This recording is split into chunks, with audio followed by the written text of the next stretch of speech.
Welcome back to the channel.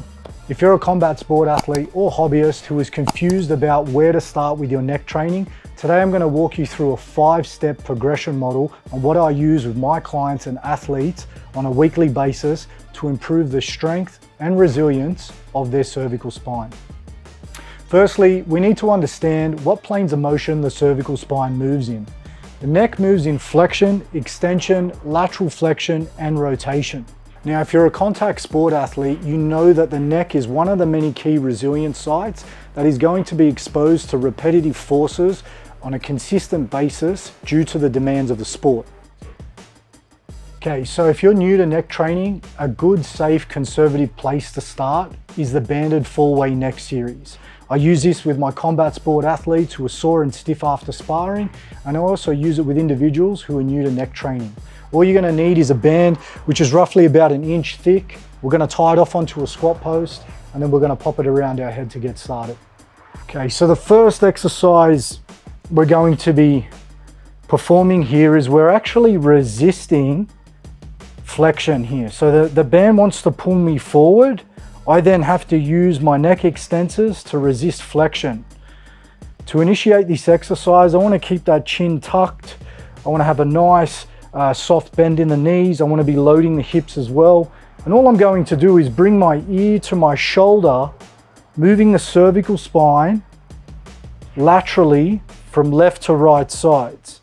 Now, what you'll see most people do in order to actually, a common mistake that we see most people do is they'll take the whole spine with the neck as opposed to just disassociating the cervical spine from the thoracic spine. So we want to make sure that majority of the movement is coming from the cervical spine and we're not shrugging the shoulder up into the ear to fake the range of motion.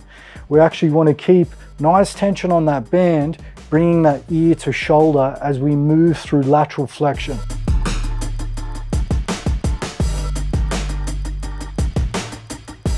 So the next exercise we're going to progress into with this 4-way banded neck series is we're going to be resisting lateral flexion and then taking the neck through flexion and extension. So I'm going to be in the same position. I want to make sure that I've got a soft bend in the knee, I'm loading the hips, I've got a decent amount of tension on the band. From here I'm going to extend the neck and then flex the neck, resisting lateral flexion. Main points here, you don't want to flex everything and you don't want to overextend. You want to make sure that the movement is coming from the cervical spine. We can also use rotation here as well and challenge more of the transverse plane with the cervical spine where we are using added resistance to train rotation. So obviously I would repeat this same sequence on the other side, where I am resisting lateral flexion and moving the cervical spine in flexion and extension. The last exercise of this banded 4-way neck series is we're going to be resisting extension and we're taking the neck through lateral flexion. Same principles apply. We don't want the spine coming with the movement. We only want to disassociate the cervical spine from the trunk to make sure that we're getting some nice range of motion through the neck. And that's a 4-way banded neck series. So the first exercise we're going to be working on in this yielding isometric series is the prone neck bridge.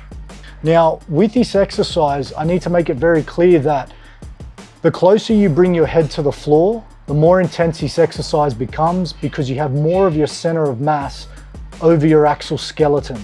Now, if you're new to this exercise, I would recommend starting with a bench. That way your torso is parallel to the ground and you don't have too much shear force going through the cervical spine. So the first yielding isometric we're going to be working on is resisting extension of the neck.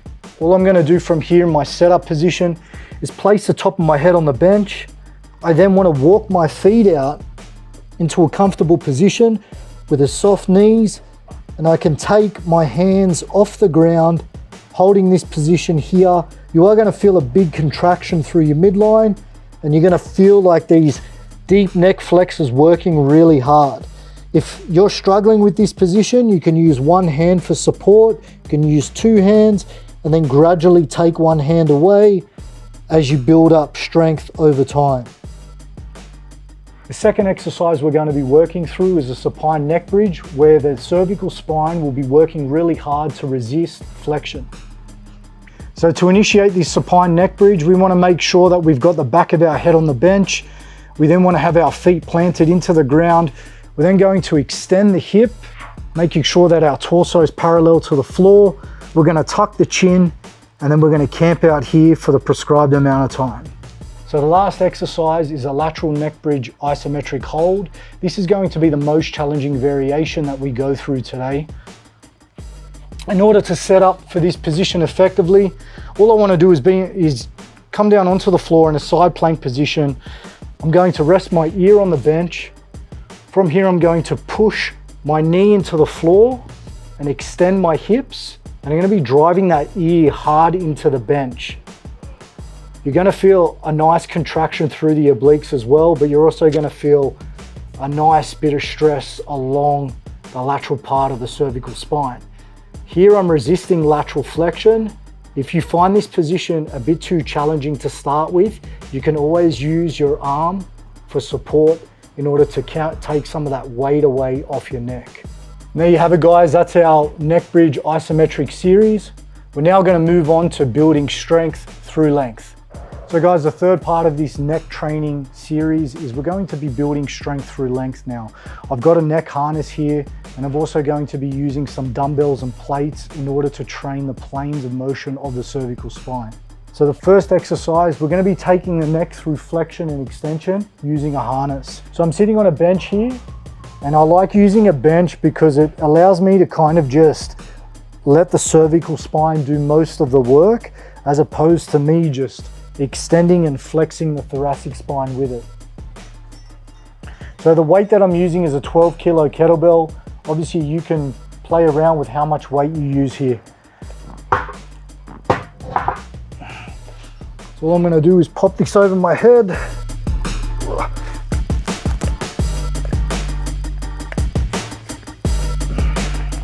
Now in this position, all I want to do is I want to just bring my arms around the bench, and I want to keep a nice bit of flexion through my thoracic spine. I'm going to let my cervical spine just hang here into this position, into flexion. Then I'm going to extend the neck and then flex. All I'm going to do here is chase a pump, trying to work the neck extensors through length.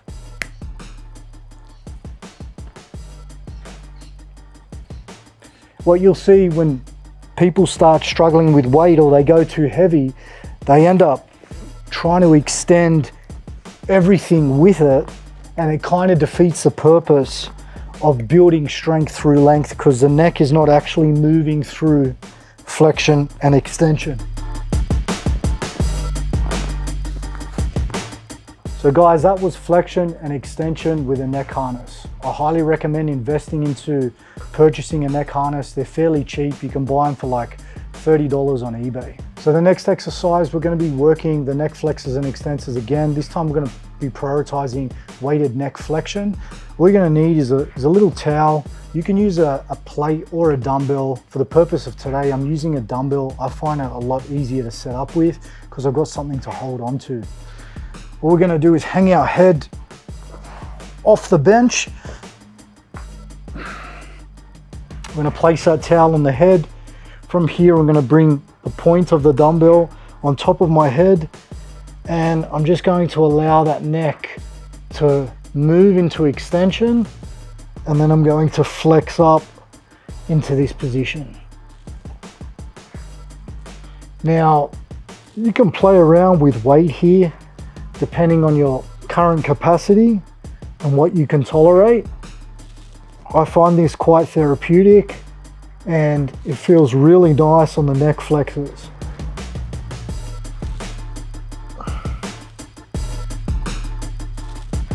You want to move slowly here. We want to focus on getting a lot of range through that cervical spine and coming up into flexion, using those deep neck flexors to actually create the flexion. So now that we've gone through the weighted neck harness, working on the extensors, we're now just completed the flexors using a dumbbell. We're now going to work on the lateral flexors, where we're going to be placing the dumbbell on the side of our head. We're going to be laying on the bench sideways now, and we're going to be taking the neck or the cervical spine through lateral flexion. So this one's a little bit harder. It's going to, in terms of setup position, you may feel like you're off balance. Simple way to get into this position, so let one arm hang off the actual bench. Okay, so I've just got a solid position here where I'm actually, just got my arm down for support, and I've got the end of the bench underneath my armpit. From here, I want to place that towel on the side of my head. I want to bring that dumbbell on the side of my head, and from here, I'm going to let that neck move through lateral flexion. I've got a nice stretch here, and I'm going to come up and extend the neck and take that neck through range. This is fairly straightforward. There's not much that you can do wrong here other than go too heavy and exceed the capacity that you can currently deal with in terms of load.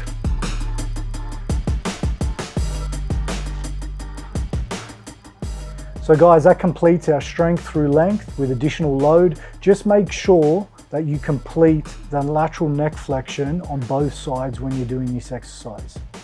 So guys, if you follow me on social media, then I'm sure you would have seen me dragging a sled around attached to my head. This is something that I do for a reason. We need to train the neck to be reactive. Now, when I talk about the neck being reactive, you're going to be exposed to forces that are inconsistent, like a snap down in wrestling. And this is the best way that I've found to train the neck to be reactive without a training partner. All you're going to need is a sled and a strap, and you're going to bring it around your head. And the beautiful thing about this exercise is you're going to get a nice oscillating movement through the cervical spine, because every step that you take, the force is going to be inconsistent and it's going to tug on the neck.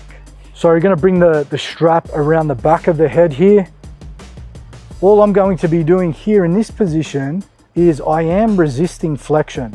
Okay, so the neck extensors have to work hard to resist flexion. All I'm going to doing here is basically just walking back with a sled. Every time I step, depending on the terrain that I'm walking on, it's going to feel inconsistent and it's going to pull the neck with an oscillating movement, and it's going to give me that reactivity that I'm looking for to create inconsistent forces through the cervical spine. Now, you don't need to be soft with this exercise. You can actually load it up and you can go to town on this one.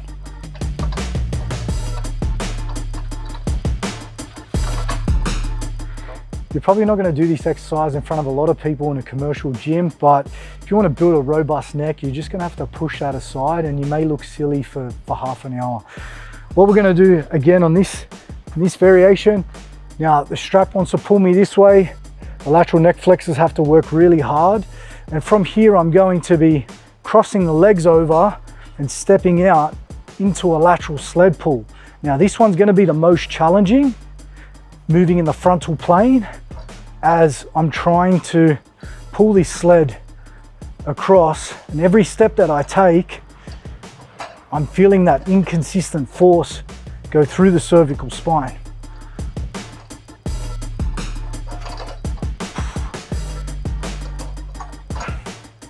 Just make sure you guys repeat that on both sides. Okay, so the last variation to this exercise, we're going to be resisting extension. Therefore, the neck flexor is going to work really hard. All we're going to be doing is walking forward now. Just going to bring the strap over the top of the head. I'm going to get low here, and I'm just going to walk and march as I'm pulling the sled. So guys, this is the last exercise of the day. We're going to be exposing the neck to compressive forces and axial loading with neck bridging. Now, this exercise has been frowned upon all over social media, and there's a lot of, just controversy around loading the neck in this position. To be brutally honest here, this exercise is only dangerous if it exceeds your current capacity to deal with compressive forces. Now, we see on social media people doing these exercises with their knees off the ground. I'm going to show you today a two-step progression on how to integrate some neck bridging into your training in a safe manner. So if you're new to neck bridging, I would recommend using a mat. I don't have a mat today, I've just got a towel on the floor.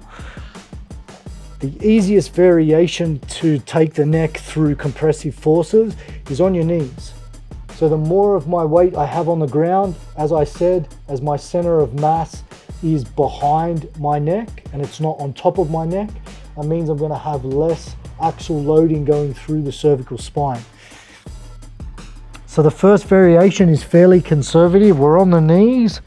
We're going to take the neck through flexion and extension. And we're also going to take the neck through lateral flexion. And then you can take the neck through some slight rotation.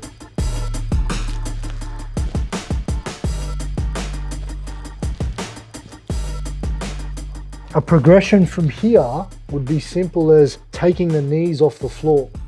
So from here, I would then bring the knees up off the floor, and I would repeat the same process.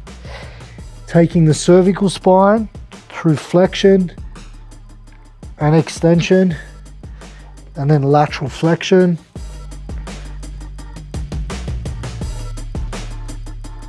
And then rotation.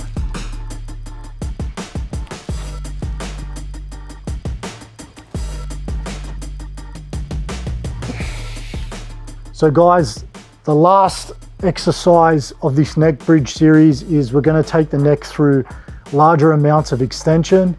From here, I'm going to be laying down on my back. I'm going to extend the hips and I'm going to use my hands for support to bring the neck into extension. Now, I want to think about trying to bring my forehead to the floor. You can use your hands for support if you're new to this exercise.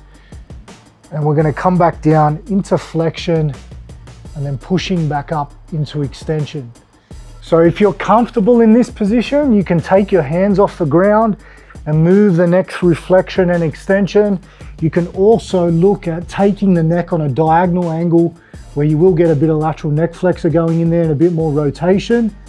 And then you can roll over that shoulder on the other side, taking the neck through extension, flexion, and a bit of rotation as well. Guys, and that brings us to an end. I hope you really enjoyed this video and you got some value out of it. In the description below, I'll pop a link to Combat Sports Performance. If you guys need any help with your physical preparation for combat sports and you want to improve your mobility, strength, performance, and just overall general athletic qualities for the sport, feel free to click the link below.